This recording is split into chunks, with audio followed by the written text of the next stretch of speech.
All right, we've got resort hopping being restricted now. And by restricted, we mean it's over. Mickey Visit covering it says Disney World officially clarifies new transportation rules impact on resort hopping. Lindsay Brookshire writing it.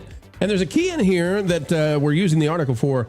It's looking to us like it's very possible this is all completely locked down for the holidays, including perhaps even the monorails looking more and more like that in terms of the monorail resorts. It says Walt Disney World has begun cracking down on who can access the free transportation for Disney World resort hotels after an initial test run earlier this year. It says now Disney has updated their website with official guidance on who is eligible to access free Disney World resort transportation. And this update helps clear up one major misconception about resort hopping. Mickey Visits brings you the latest Disney news, yada, yada, yada. Okay, what does it say? Effective June 28th, guests boarding Disney Resort hotel buses and river cruises from Disney Springs are now required to show a valid Disney Resort hotel room. We already know that. Okay, got it. It says many guests have worried about the impact these new restrictions will have on Disney World Resort hopping, which is a popular practice, especially in the holiday months. In fact, in the recent Disney Parks blog post announcing the new dates for the holiday parties, Disney included a statement about the resort hotels that hinted, this is what's so important, folks. Disney included a statement about the resort hotels that hinted at further restrictions coming soon. Quote, for guests staying at the resorts or for those with valid dining reservations, the Disney Resorts collection offers a wide array of bright and merry holiday decor. Now, what would those resorts be, and where is that merry holiday decor? The monorail resorts. So that's why people are now saying, wait a minute, is this actually coming true? By the way, we reported this last week, but people are saying, wait a minute, are you seriously going to stop folks from getting on the monorail to go check out, Grand Floridian or go check out the Contemporary? And it's looking like it's a real possibility. Now, Marv, you weren't here for the conversation last week, so I'll bring you in first on this. We had talked about the chaos that would create trying to, as people are flooding out of Magic Kingdom, figure out, are you a resort guest? Can you get on I think they're going to do it right outside the ramp going up to the monorail circuit, the monorail resort circuit. That they're going to have a little thing where you got to put your magic band up to it or your ticket up to it. And I think that's how they're going to handle it in the evenings. What do you think is going to be the way they do this? Well, it's certainly possible. My hope for this is that this was a Disney Springs only thing, because essentially what they want is they want to make sure that you are spending money somewhere in order to access these things. And if they just do it at Disney Springs, well, then you're pretty much guaranteed that at some point in time, you're paying for parking or you're an annual pass holder who technically pays for parking as part of your annual pass. So they want to make sure that you're not accessing it for free, which I think is what people were doing at Disney Springs, because God forbid anyone get anything at no cost at Disney World.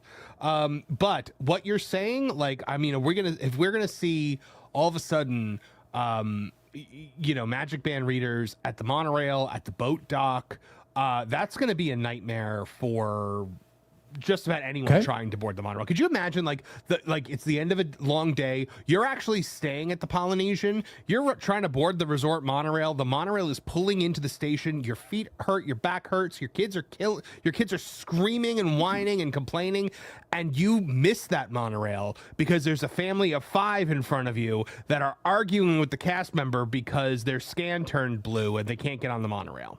So MJ, those are great points. And there's another thing that's happened in the last 48 hours.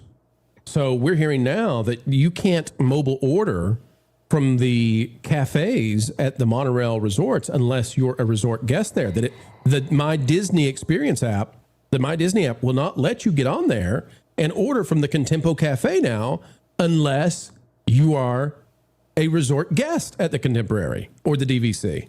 So MJ, it's starting to look like this is definitely where they're headed. I agree. And he made some really good points. It's true. Yeah. And they were testing it. They were all weekend. Even Dan's Life at the Kingdom, he's an annual pass holder. He was trying to do a mobile order. Sorry, guys, I'm a little scratchy. But I was actually looking at the most popular venue, which people go to Disney Springs and get on the boat ferry for the Friendship boat, is to go to the French Quarter to get beignets. You can't mobile order those. They're Scat Cats. You have to go. Yep. You have to go in person. So yeah, people would go to Disney Springs just to go get the beignets. Yeah, and this has got to be hurting Disney. Totally, it's got to be hurting Disney. I don't know what, but anyway, okay. So why are they doing it? Well, let's go now, and I'm going to play this because I want people to give He's got the most unfortunate number of subscribers for this. So, folks, we can help this, okay? You all help Incognito Mouse. This is a guy, I believe he's a bus driver at Disney, and I want to shine a light on him. He has been recommended to us by some folks out there who say, this guy is doing it the right way. Would you please, not him now, nobody on his side is asking us to do this, but just people who are part of our viewership who say, bro, you got to go give this guy a shout out. So let's play a little bit what he says, why this is happening as a bus driver, what he's seen, and then let's talk about it. What's up, party people? Over the last month, I've been covering a lot of changes here at Disney. The Disney Springs buses, the pool access limitation, the firework and beach access limitation, the gingerbread houses not being there anymore. Every time I make one of these videos or talk about one of these topics, I think, well, surely this is just an isolated incident, right? They're just doing this because of the holiday. They're just doing the gingerbread because of construction. They're just doing the pools because too many people that aren't supposed to be there are coming in. But the more I talk about this, the more I'm starting to wonder, are these isolated incidents, or are we watching Disney slowly change the way the guests use property? My name is Ichabod Bones, aka the Incognito Mouse, but you can call me Icky. All right, so folks, go out there and I'm not going to play his whole video. That would be rude of us. But I did want to give him a shout out. Ron, one of the things that he says is that there were, because he tries to be fair, there were too many people just going to Disney Springs and saying, hey, it's pool day, kids. We're going to a Disney hotel. And they just rode the bus to the hotel and got out and got in the pool. But now the problem, Ron, and you're a former lifeguard, now the problem is I'm being told pools are empty. Like, they got lifeguards watching empty pools at the hotels because the hotel guests are in the parks. And it turns out it doesn't look so good when there's nobody in the pools. It kind of, gives a ghost town vibe. There was never anyone in the pools during the day. As a matter of fact, I can tell you when I was a lifeguard, most people wanted the day shift because the work was like way easier. I typically worked the evening shift. I would come in at 4, and that's of course when the pools would get busy. So you had much more of a chance as a lifeguard of having to jump in and rescue somebody or do something else because the pools get busy after the parks closed, or that when people are leaving, going back to the resorts. Now there are a few exceptions though, Ron. Let's call out a few of the exceptions because the Polynesian pool, it's going to have people in it all day long. Right. Art of Animation, for some reason, I don't understand why, but Art of Animation will have some people in the pool most of the day. But you're right. A lot of the hotels like Coronado and All Stars and Pop Century, pools are just empty during the middle of the day. And the two that I worked a lot were Art of Animation and the Hippy Dippy pool at Pop Century. Now, Pop Century was very, very, empty during the day and then super busy at night.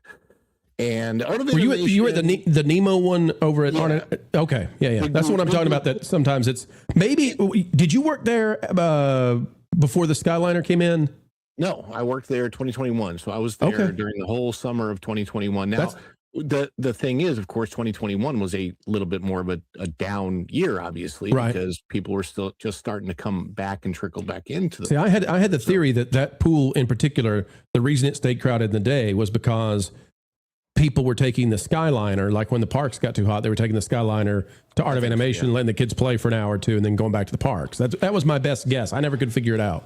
But it's probably true. They've had the solution to this problem for years.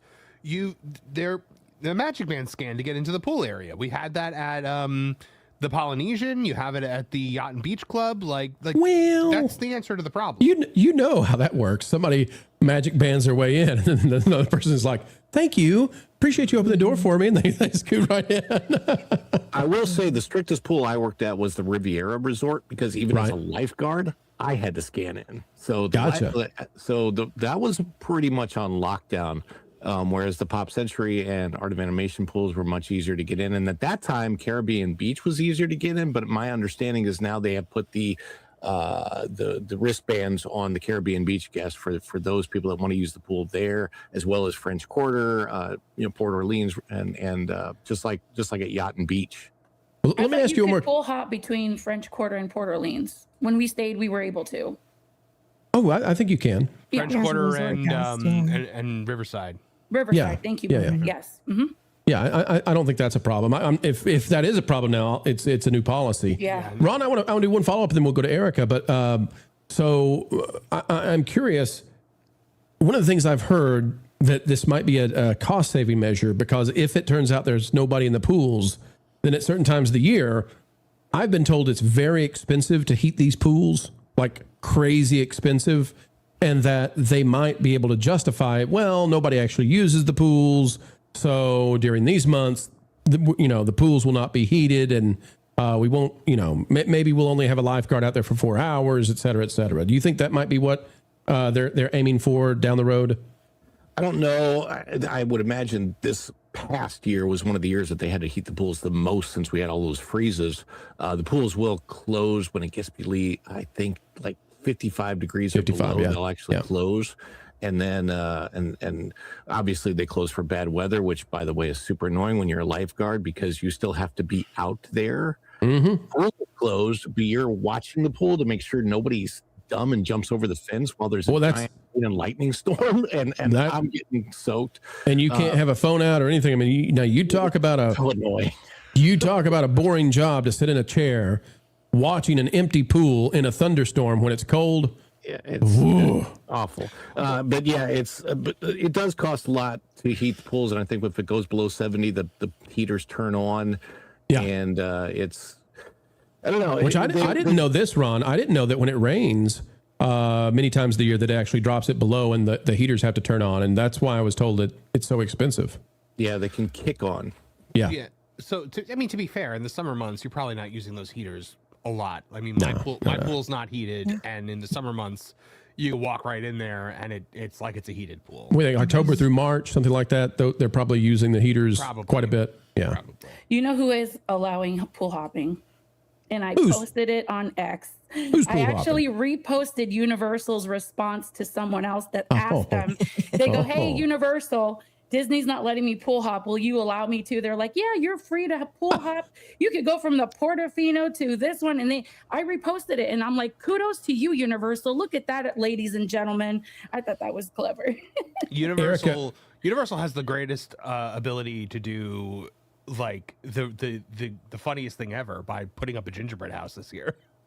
Yeah, they could do a Oh lot. my gosh. I hadn't thought of that. My daughter reminded me that the Royal Pacific actually had a gingerbread. She's like, "Mom, you don't remember when you took us when we were really little, there was a gingerbread house in the lobby of the Royal Pacific?" I said, "How come I can't remember that?" But This is the year to bring that back.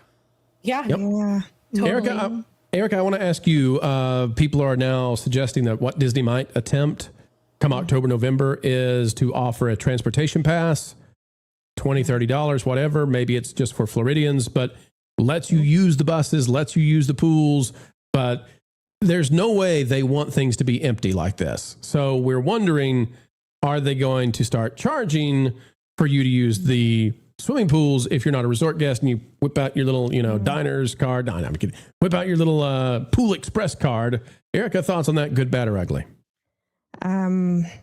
My thoughts are everywhere on this. I've been following Incognito Mouse too, to get his thoughts as a bus driver. But I'm wondering if Disney's also doing this as a trade-off. Remember how years ago the incentive to stay on property were all of these excess perks, and since all those perks have been stripped from us, now I'm wondering if the incentive is, well, if you want to not park hop, but if you want to resort hop, if you really want to have that full access to the resorts and all of property, stay on property. So I'm wondering if they're just changing, they're flipping the marketing, if that makes any sense. Well, there's a thing in Orlando called Resort Pass.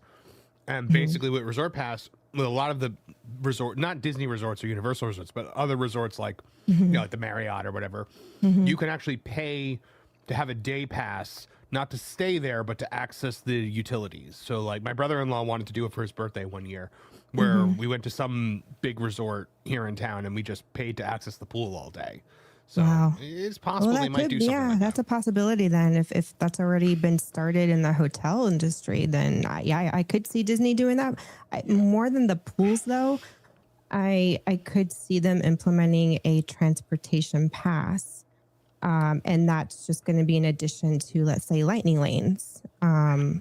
If you're going, it's just going to be another added per person per day cost to your vacation. And that's really going to hit people that are not staying in the resorts. Those of us that like to stay off property because it's cheaper. The thing that's going to, I think, really hurt them also is Trader Sam's is going to dry up if they do this.